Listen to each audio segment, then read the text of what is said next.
German Luger was a masterpiece of mechanical engineering. The American 1911 was a masterpiece of kinetic violence.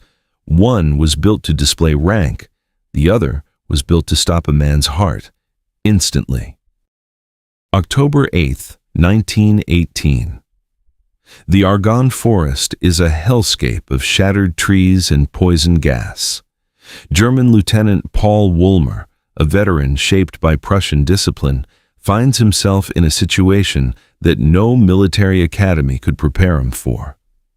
In his hand, the Luger P-08, a marvel of toggle-link action, precision fit, and watchmaker accuracy. It was the gold standard of sidearms, a weapon that whispered of technical superiority.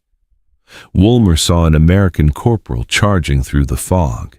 He leveled his Luger and emptied his magazine. He was a trained officer. He didn't panic.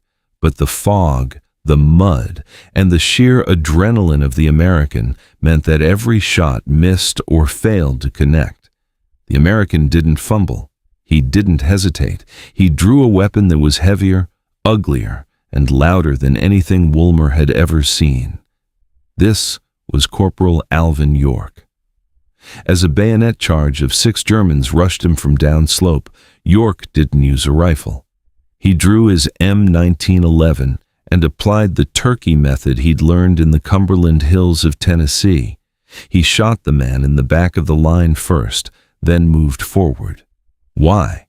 Because the ones in front wouldn't see their comrades falling and wouldn't take cover. By the time York was done, he had captured 132 German soldiers.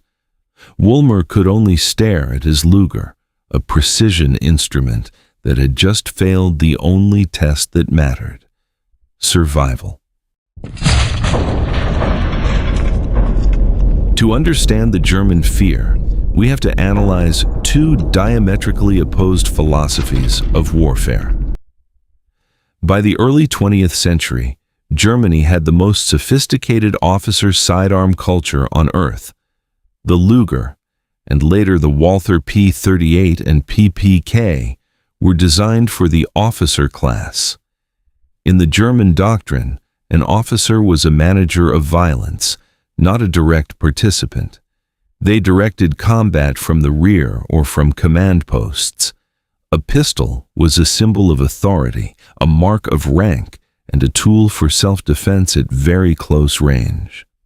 These pistols were mostly chambered in .32 ACP or 7.65 millimeters. These rounds were light, had almost no recoil, and fit elegantly inside a tailored dress uniform. The Germans believed that if an officer had to knock a man down with a single shot, the battle was already lost. But the United States had learned a much bloodier lesson half a world away in the jungles of the Philippines. During the Philippine-American War, U.S. soldiers faced the Moro juramentados, warriors who bound their limbs with leather to prevent blood loss and entered a state of religious, adrenaline-fueled frenzy.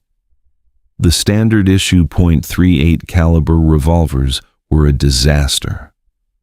There are grim historical accounts of Moro warriors being shot 4 or 5 times at point-blank range, only to keep moving and hack the American soldier to death with a crisp blade before finally expiring.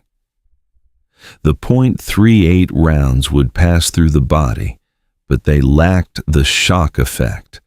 The Americans realized that killing an enemy wasn't enough.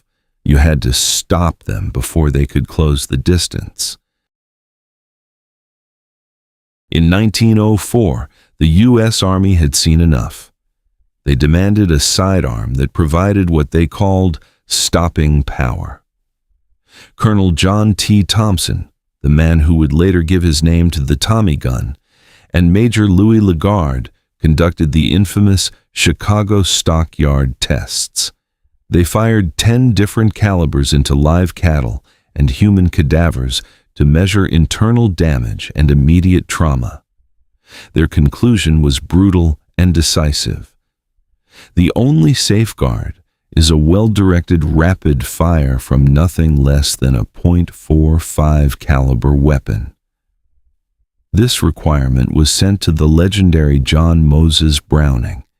He didn't just build a pistol, he built a system around a massive 230-grain lead slug moving at 850 feet per second.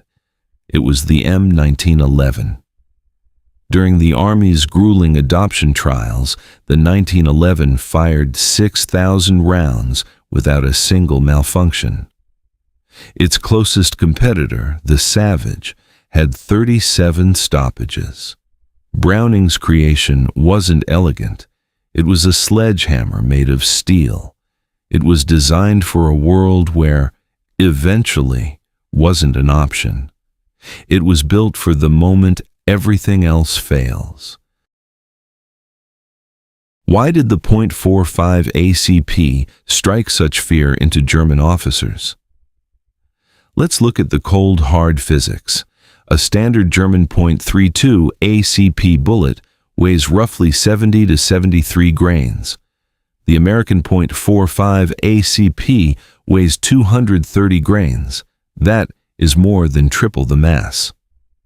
When a .45 ACP hits a human target, it creates a massive temporary wound cavity.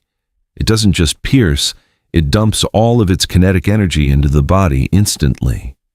This causes hydrostatic shock, a pressure wave that can shut down the central nervous system even if the bullet doesn't hit a vital organ. By World War II, this gap became a psychological weapon. German officers in the trenches or house-to-house fighting in places like Stalingrad or Normandy realized their Walthers were suicide guns in a close-quarters brawl. A .32 ACP will kill you, but it might take 10 minutes for you to die. In a trench raid, 10 minutes is a lifetime. You could be shot in the lung with a .32 and still have enough strength to strangle the man who shot you. But if you are hit by a .45 ACP in the chest or shoulder, your momentum stops. Your nervous system screams. You go down. German officers were known to scavenge for captured 1911s. They didn't care about the prestige of the Luger anymore. They wanted the certainty of the .45. They realized that the Americans hadn't optimized for the parade ground. They had optimized for the slaughter.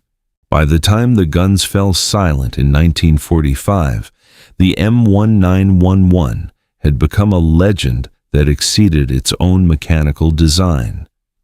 It served through Korea, the jungles of Vietnam, and into the hands of modern Tier 1 operators, even after the U.S. military officially switched to 9mm in 1985. Special operations units like the MARSOC operators continued to carry custom 1911s in .45 ACP into combat in the 21st century. The Luger became a souvenir, a beautiful mechanical signature of a lost empire. The M1911 became the standard by which every military sidearm is measured. German officers didn't just fear the pistol, they feared the country that built it. A country that had looked at the ugliest, most chaotic moments of war and decided to build a tool that would win those moments every single time. History is written by the victors, but it is often decided by the man with the bigger hammer. And for nearly a century, that hammer was the .45 ACP. If you want to go deeper into the history underneath the history, hit subscribe. We explore the weapons, the units, and the dark reasons why wars are won or lost. Stay tuned.